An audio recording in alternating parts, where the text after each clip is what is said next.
I'm glad we're able to talk about the importance of understanding unconscious bias and the need for it, because now you are really going to be ready for this next part. We're going to talk about how we can address unconscious bias in our own personal lives and also in our organizations. Are you ready? It's not going to be easy, okay? Because when we start really engaging with people from different backgrounds, it's going to challenge our assumptions. It's going to challenge the way we've always thought all our lives. But the greatest thing is that we will start to broaden our understanding. Our brain will turn all different colors because we're going to learn new things and change. All of a sudden, we'll start to see the world through different lenses, and it will change our heuristics. Remember, that's the group of the mental shortcuts that you use to help you filter the information to make your decisions. Are you ready to change that filter? Let's change and shape that filter so that we can experience so much more success. One approach is having conversations with coworkers who have different cultural backgrounds. Maybe even reading books or articles that offer new viewpoints, or even participating in cultural events that are outside of your usual experiences. The more we engage with things that are different than what we're used to, the more we can question and reshape our own biases. And once we start doing these new things, we're going to see some things that really interest us. So I'm going to share a little bit from my own experience that I had recently. My husband bought us tickets, VIP tickets to an MMA fight. And I am telling you, I was not looking forward to it. It is not my choice of activity for a Saturday night. But we went, and I actually liked it. I was analyzing all the techniques and trying to understand what has to happen for a round to end. It was really exciting. I mean, all the music, all the lights, and just how everyone was so into it. And would I do it again? I think I would. I actually think I would. It kind of made me feel a little different because I did something that I'm not used to. There is so much growth that comes from stepping out of your comfort zone. Another key approach is to be intentional about creating inclusive environments, whether at work or even in your social settings or even within your own family. I mean, what does that look like? Encourage open discussions where everyone feels comfortable sharing their thoughts and experiences.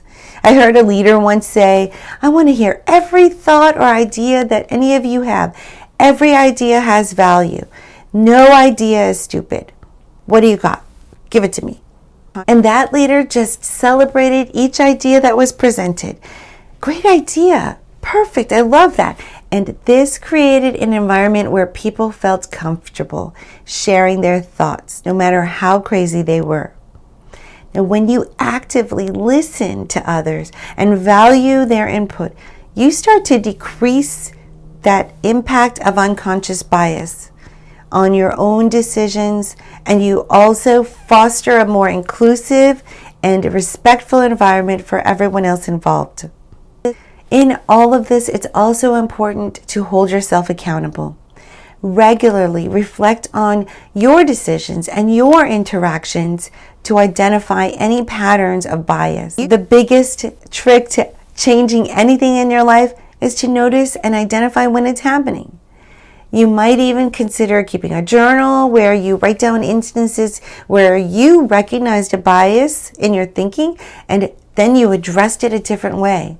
And over time, this practice can help you become more mindful of your biases and more deliberate in your actions. And here's a little tip that will help you keep those positive experiences in your long-term memory, okay? When something positive happens, like you actually catch yourself and change your behavior, you should spend a minimum of 12 seconds. Research says a minimum of 12 seconds thinking about what you did, thinking about how great that was. And 12 seconds is actually a long time when you think about it.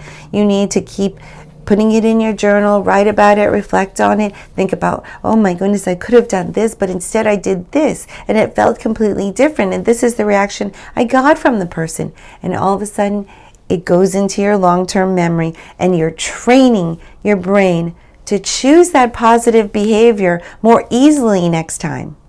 Isn't that great? And lastly, don't underestimate the power of continuous learning. This time that we're spending together is great, but the way our brains work, it falls to the back if you don't think about it enough. So continuous learning is so important.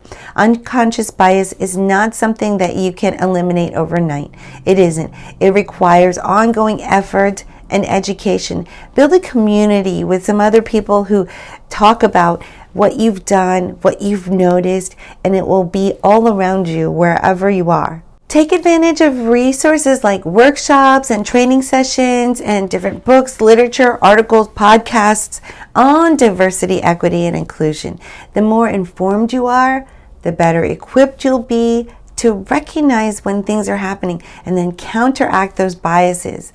By taking these steps, awareness, seeking diverse perspectives, fostering inclusivity, holding yourself accountable, and committing to continuous learning, you can start to address and mitigate the effects of unconscious bias in your daily life. This not only benefits you personally, but also contributes to a more fair and equitable society overall.